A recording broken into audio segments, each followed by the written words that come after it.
오늘 우리에게 주신 하나님 말씀은 구약성경 전도서 12장 1절부터 7절까지 말씀입니다. 한 절씩 교독하겠습니다.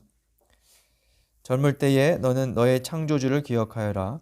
고생스러운 날들이 오고 사는 것이 즐겁지 않다고 할 나이가 되기 전에 해와 빛과 달과 별들이 어두워지기 전에 먹구름이 곧 비를 몰고 오기 전에 그렇게 하여라. 그때가 되면 너를 보호하는 팔이 떨리고 정정하던 두 다리가 약해지고 이는 빠져서 씹지도 못하고 눈은 침침해져서 보는 것마저 힘겹고 비는 와서 바깥에서 나는 소리도 못 듣고 맷돌질 소리도 희미해지고 새들이 지저귀는 노랫소리도 하나도 들리지 않을 것이다.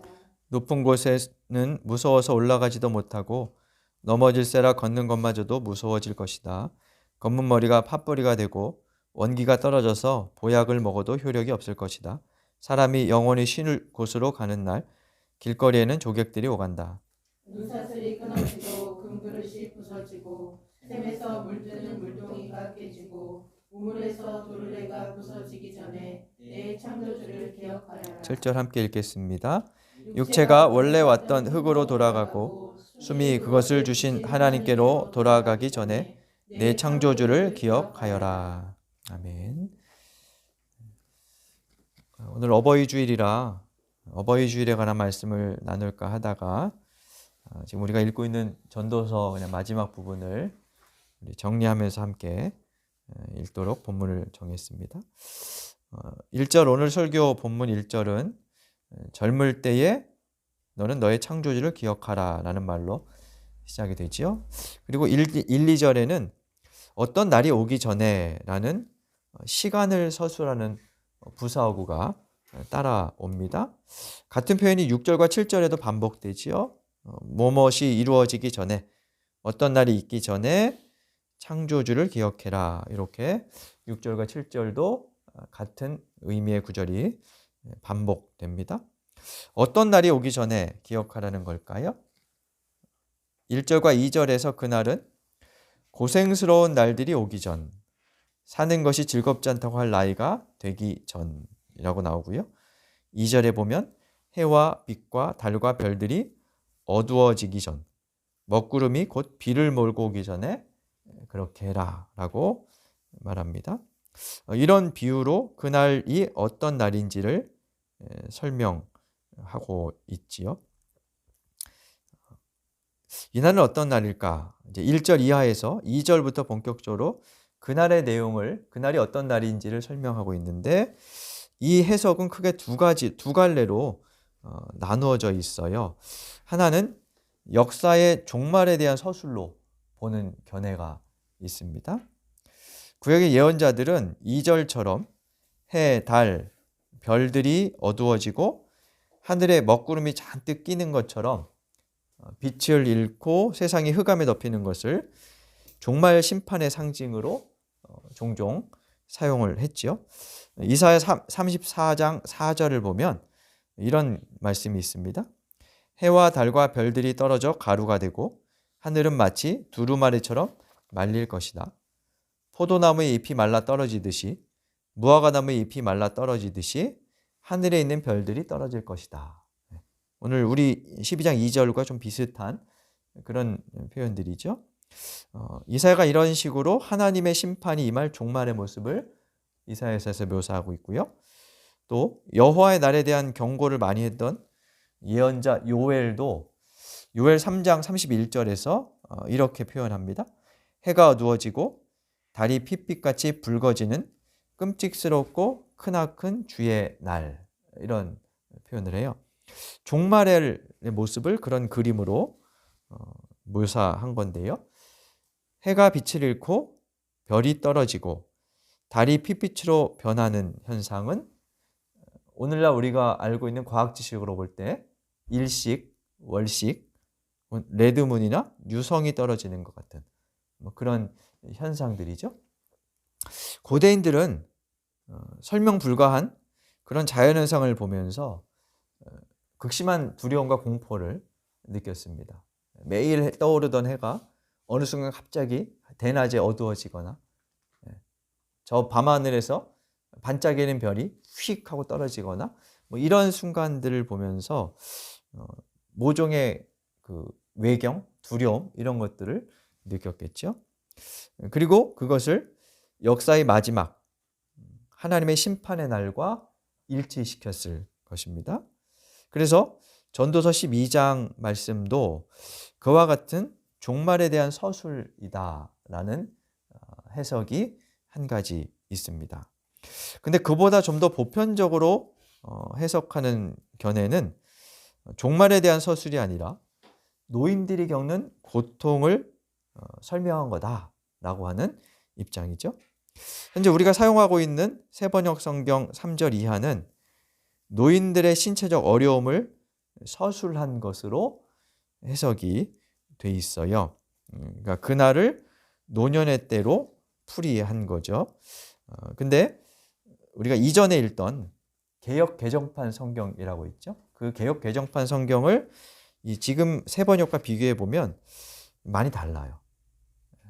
개역 개정판은 히브리어를 문자적으로 옮겨 놓았고 새번역은 좀 의역을 했기 때문인데 요즘 최근에 나온 새 한글 성경이라는 것도 있는데 조금 더 쉽게 나온 그거나 아니면 공동 번역도 보면 지금 우리가 읽은 새 번역과 비슷하게 그렇게 되어 있어요.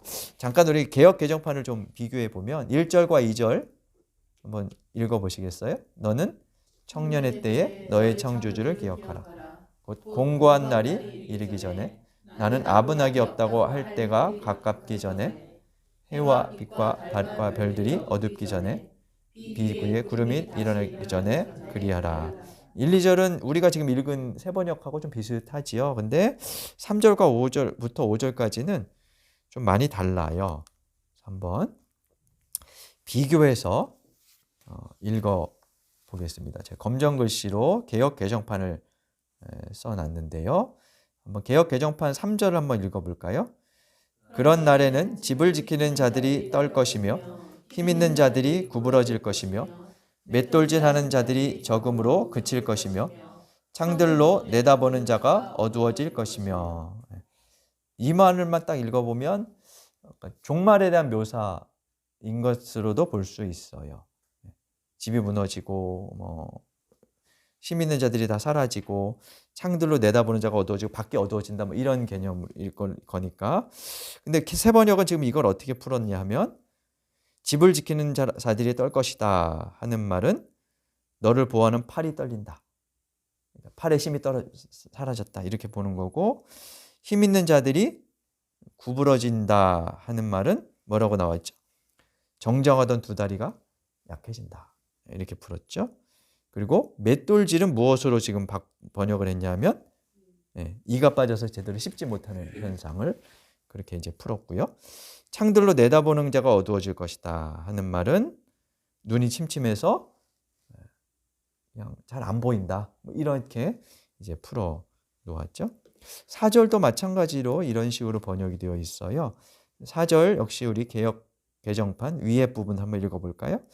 길거리 문들이 닫혀질 것이며 맷돌 소리가 적어질 것이며 새 소리로 말미암아 일어날 것이며 음악하는 여자들은 다 쇠하여질 것이며. 길거리에 문들이 닫힐 것이고 맷돌질 소리도 희미해진다 하는 말은 우리가 읽은 성경은 새 번역에는 귀가 어두워져서 밖에서 나는 소리 잘 안 들린다. 그리고 심지어는 집안에서 맷돌질하는 소리도 이 돌이 막 이렇게 돌아가는 맷돌질 소리가 사실 시끄럽잖아요. 근데 그런 소리도 잘 못 듣는다. 이렇게 지금 번역을 해 놨지요. 그리고 새 소리로 말미암아 일어날 것이다 하는 것은 조금 다르게 번역이 되어 있는데 새들의 노랫소리가 이렇게 들려온다, 울리지 않을 것이다. 이 말은 무슨 얘기냐면 노인이 되면 보통 새벽잠이 없다 그러죠. 그래서 아마 예전 개역 개정판에는 그 새벽의 새소리 때문에 일어난다 이렇게 표현을 한 것 같고, 우리 새번역에는 새벽에 잠이 안 와서 깼는데 그 소리마저 안 들린다. 이런 식으로 지금 풀어 놓았어요. 새벽잠이 없어져서 일찍 일어나지만 새들의 노랫소리도 잘 듣지 못하는 그런 상태를 묘사한 거죠. 이어서 5절도 한번 같이 읽어보겠습니다. 또한 그런 자들은 높은 곳을 두려워할 것이며 길에서는 놀랄 것이며 살구나무가 꽃이 필 것이며 메뚜기도 짐이 될 것이며 정욕이 그치리니 이는 사람이 자기의 영원한 집으로 돌아가고 조문객들이 거리로 왕래하게 됨이니라. 이 말씀은 세 번역에서 이렇게 풀었죠. 높은 곳을 두려워한다는 말은 기력이 세해져서 호흡이 가빠지니까 언덕도 못 올라가고 길을 가다 보면 작은 장애물에도 놀라 넘어질세라 걷는 것마저 무서워지는 그런 상태. 제가 일하는 곳에 좀 자그마한 체구의 남자 어르신이 한 분 계신데 발을 이제 못 떼요. 질 끌듯이 닿아요. 이렇게 요즘 이렇게 좀 매끄러운 길들이잖아요. 그 현관 앞이 거기 가를 때마다 미끄러워서 못 가요 이러세요. 겨울에 눈이 쌓였을 때도 그렇고 요즘도 그래요. 이제 그게 아마 심리적으로 그런 것 같아요. 그런 마음들. 이제 이 표현이 지금 그런 심리를 표현했다는 거죠. 밖에 나가면 작은 그 돌뿌리 같은 것도 다 이게 앞에 커다란 돌과 그 막 바위 덩어리처럼 느껴지는 그런 상태를 얘기하죠. 살구나무에 꽃이 핀다는 것은 살구꽃이 하얗게 피는 것처럼 머리가 하얘지고 색이 변한다. 이런 것을 말하고요. 그래서 메뚜기도 짐이 돼요. 그런 게 다 소용이 없어요. 특히나 이제 메뚜기는 예전에 보양식으로 먹는 경향이 있었는데 그런 거 먹어도 다 소용이 없다. 뭐 이런 식으로 표현하고 있고요. 그리고 마지막 부분에는 자신의 죽음에 찾아온 조문객들만 돌아다니고 있다. 이렇게 설명을 묘사하고 있는 거죠. 그래서 우리가 읽은 세 번역은 그날을 노년이 되는 때로 풀이하고 있다는 것을 우리가 발견하고 있고요. 그리고 5절 후반부에서는 그것은 곧 죽음으로 이어집니다. 장례식 광경을 묘사함으로써 이 끝은 결국 죽음이다. 이렇게 말하고 있는 거죠. 전도자는 사람이 늙어 몸이 쇠약해지고 죽음에 이르는 과정을 이런 비유로 서술하였다고 볼 수 있습니다. 1절에서 젊은 때의 창조주를 기억하라 라고 하는 말은 곧 노년과 죽음을 곧바로 연결시켜서 죽음으로 묘사하는 것으로 설명하고 있어요. 그러니까 청년과 노년 이것을 아주 극적으로 대비하고 있는 거죠. 6절을 보면 은사슬이 끊어지고 금그릇이 부서지고 물동이의 줄과 도르래가 부서진다. 이렇게 표현하고 있는데 역시나 인생이 마감되는 그런 때를 묘사한다고 할 수 있고요. 7절은 보다 직접적으로 육체가 원래 왔던 흙으로 돌아가고 숨이 그것을 주신 하나님께로 돌아가는 것이라고 죽음의 순간을 묘사하고 있습니다. 현대는 의학, 의료 장비, 의약품 등이 고도로 발달되어 있습니다. 그래서 사람의 평균 수명이 점차적으로 늘어서 최근에는 80세 이상이 되었죠. 이렇게 삶이 길어진 오늘날에는 인생의 주기를 여러 단계로 나누죠. 아동기, 청소년기, 청년기, 중년기, 노년기 이렇게 인생 주기를 나누고 또 노년기의 시점도 점점 법적으로는 높아지는 그런 시기를 우리가 살고 있습니다. 그런데 그렇게 길어진 기간만큼 노년이 그렇게 길어진 만큼 또 노년은 미리 준비하지 않으면 안 될 정도가 되었습니다. 근데 이 전도서 맥락에서는 사실 노년기는 없는 것과 같아요. 수명이 짧았던 고대 사회에서 사람들은 노년기에 접어들면 대개 얼마 살지 못하고 죽었습니다. 치료받거나 의약품이 없었기 때문에 노년기에 접어들어 어떤 병에 걸리면 그냥 죽는 것이다. 이렇게 통상 이해됐죠. 그래서 노인이 된다는 것은 죽는다는 것과 같은 의미로 통용되었습니다. 그래서 1절의 젊은 때는 문자적으로는 청년기를 가리킨다고 할 수 있지만 이 전체 맥락을 따져보면 젊은 때는 곧 늙어서 죽기 전에 라는 말로 바꿔볼 수 있습니다. 청년기가 있고 장년기가 있고 노년기가 있다 이런 개념이 아니라 청년기가 지나면 곧 노년과 죽음이다 이렇게 이야기하는 거죠. 그래서 오늘 본문은 사실 교회에서 청년부 헌신제배의 본문으로 자주 언급되는데 청년에게만 주신 말씀이 아니라 아직 죽지 않은 모든 사람, 우리 모두에게 주신 말씀으로 읽을 수 있죠. 전도자 코엘렛은 우리 모두에게 죽음이 오기 전에 창조주를 기억하라 라고 권면합니다. 특히 너의 창조주를 기억하라 라고 거듭 당부하죠.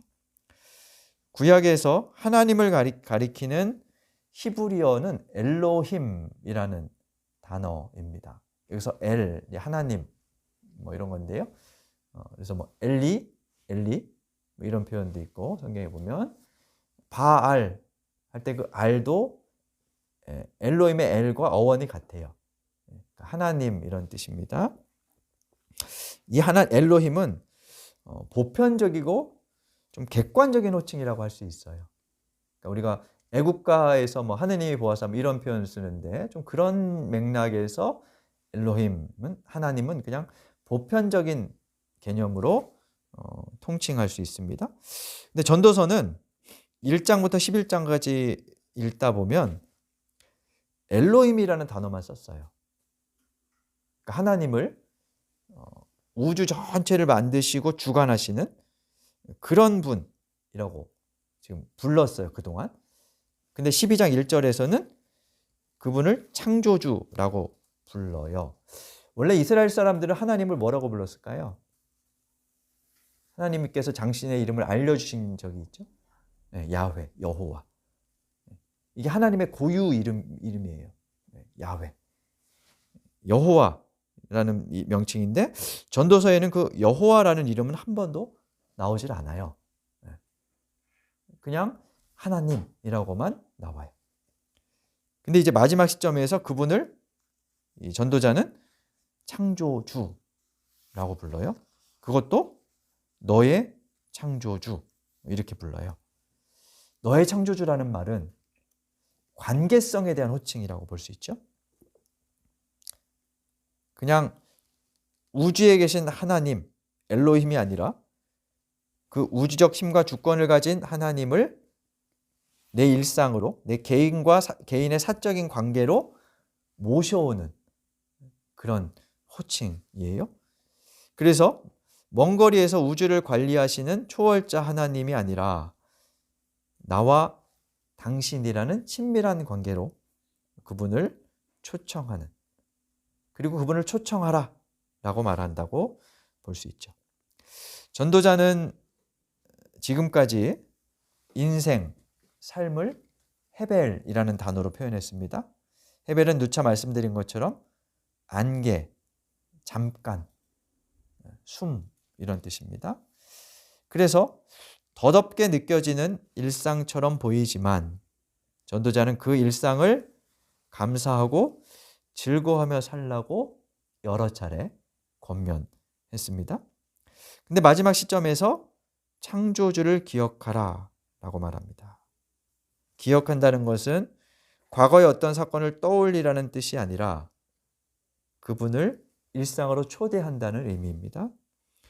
내가 그분의 피조물임을 되새긴다는 것이고 하나님과의 사귐을 강조하는 말이며, 그래서 하나님을 그 헤벨의 일상으로 초청해서 그분과 함께 즐거워하라는 뜻입니다. 창조주를 기억하라 라는 말은 우리에게 조금 무겁게 들릴 수 있습니다. 그럼 매일 24시간 내내 하나님을 기억하며 살아야 한다는 말인가? 뭐 이렇게 생각하게 되고, 그러다 보니까 그 하나님을 기억하는 이제 어떤 삶들을 경건한 어떤 생활의 실천들로 이렇게 이제 강조하죠. 뭐 매일 아침 큐티를 한다거나 시간을 정해서 기도를 한다거나 이런 순간들이 하나님을 기억하는 것이다. 이렇게 이제 생각을 합니다. 그것도 맞지만 근데 자칫 이제 그거 부분만 강조하다 보면 일상과의 괴리가 일어나죠. 그리고 하나님을 기억한다는 것은 혹신자들에게 경건한 엄숙주의로 치우칠 가능성을 많이 만들어요. 삶을 뭐 즐겁게 살고 뭐 이런 거 개념이 아니라 하나님을 기억하는 것은 뭔가 좀 차분하게, 뭔가 좀 엄숙하고 진지하게 그분을 생각해야만 되는 것처럼 이렇게 우리에게 인식이 되죠. 그런 부분도 뭐 있을 수 있습니다만 전도서 전체 맥락에서는 그건 아닌 것 같아요. 왜냐하면 앞에서 전도자는 하나님은 너의 행복을 원해, 즐겁게 살아, 이렇게 계속 얘기하거든요. 근데 그 즐겁게 사는 삶에 갑자기 하나님을 기억해라 이렇게 말해요. 근데 하나님을 기억하는 게 그 즐거움을 앗아가는 것이라면 앞에 부분이 다 의미가 없어지죠. 그래서 이 하나님을 기억하라는 말은 그 즐거운 삶에 하나님을 초청해서 그분과 함께 어떻게 삶을 누려갈 것이냐의 문제로 우리가 달리 생각을 해볼 필요가 있어요. 일상으로 그분을 초대하여 그분과 함께 자연을 음미하거나 그분과 함께 나의 일상을 즐겨가는 것. 그리고 그 매 순간에 신비롭게 우리와 함께 하시는 하나님을 떠올리는 것. 그것이라고 볼 수 있죠. 오늘은 어버이날입니다. 부모는 우리의 뿌리이자 근원입니다. 그러나 더 근본적으로는 우리의 뿌리는 하나님이십니다. 창조주 하나님이십니다. 우리가 어린 시절을 부모의 돌봄 덕분에 살아왔듯이 지금 내가 이 땅에 있는 것은 하나님의 사랑이 지속되고 있기 때문입니다. 그 사랑은 앞으로도 계속될 것입니다. 사형대로 끌려가는 도스토옙스키가 죽음을 인식하는 그 순간 마지막으로 바라보는 모든 것을 하나하나 소중히 눈에 담고 싶어 했다라고 합니다. 아마도 그것은 죽음을 인식하는 것이 스쳐가는 우리의 일상에 의미를 부여하기 때문일 겁니다. 더 나아가서 하나님을 기억하는 것은 헤벨과 같은 찰나의 삶을 영원과 연결하는 것이고, 그래서 죽음과 삶을 이어주는 사건입니다. 당장이라도 우리는 죽을 수 있습니다. 그 사실을 자각하면 때로는 인생이 뭔가 하는 생각도 들지만 그 순간 나와 함께 하시는 하나님을 기억해야 하겠습니다. 아니, 그날이 오기 전 오늘 그리고 지금 여기에서 하나님을 기억하며 창조주 아버지를 우리의 삶에 모셔 그분과 주어진 일상을 함께 즐거워하는 우리가 될 수 있기를 간절히 바랍니다. 우리 주신 말씀 되새기며 다짐의 기도 드리겠습니다.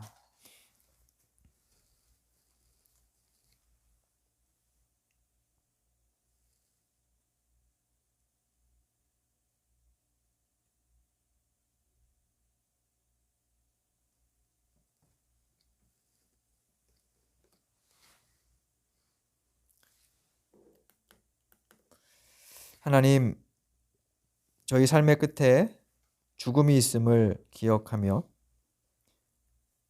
그날에 오기 전에 창조주 하나님을 일상에 모셔 당신과 함께 즐거운 마음으로 살아가는 저희가 되게 하여 주옵소서. 그날이 언제일지 모르는 헤벨과 같은 인생이지만 그 헤벨마저 당신의 사랑 덕분에 유지되고 있음을 감사하며 주님을 기억하게 하여 주옵소서. 예수님 이름으로 기도드립니다. 아멘.